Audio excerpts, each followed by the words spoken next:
మీరు నమ్ముతారో లేదో కానీ, ఇప్పుడు రోబోట్స్ కూడా పిల్లల్ని కనగలవు అని సైంటిస్టులు చెప్తున్నారండోయ్! వెయిట్. అసలెలా పాజిబుల్ అని అంటారా? క్లియర్‌గా చెప్తాను, లాస్ట్ వరకు చూడండి. మనం చూస్తున్న కాలంలో టెక్నాలజీ ఆల్రెడీ మన లైఫ్‌ని ఫుల్‌గా క్యాప్చర్ చేసింది.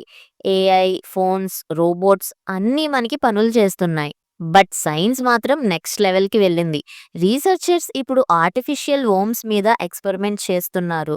అంటే ఒక బేబీ మదర్ బాడీలో డెవలప్ కాకుండా ఒక బయో బ్యాగ్‌లో ఎక్స్‌టర్నల్ వోమ్‌లో గ్రో అవుతుంది. అక్కడ ఆక్సిజన్, న్యూట్రియంట్స్, గ్రోత్ అన్నీ కూడా ఆటోమేటిక్‌గా సిస్టమ్ కంట్రోల్ చేస్తుంది.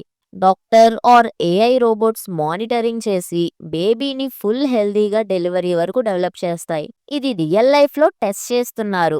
ఎగ్జాంపుల్ 2022లో యాక్టువల్ లైఫ్ అనే కాన్సెప్ట్ వరల్డ్ వైడ్ వైరల్ అయ్యింది. ఐడియా ఏంటంటే థౌజండ్స్ ఆఫ్ బేబీస్‌ని ఎక్స్టర్నల్ వోమ్స్‌లో గ్రో చేయడం. పేరెంట్స్‌కి ఇవన్నీ స్క్రీన్ మీద చూపించి బేబీకి హార్ట్ బీట్ నుంచి డెవలప్‌మెంట్ వరకు ఏఐ మానిటర్ చేస్తుంది. కానీ ఇప్పుడు అందరూ సెన్సేషనల్‌గా చెప్పుకుంటున్నారు, రోబోట్స్ కూడా పిల్లల్ని కనగలవు అని. అంటే ఏంటి, రోబోట్స్ డైరెక్ట్‌గా బేబీకి జన్మనిస్తాయా అంటే కాదు.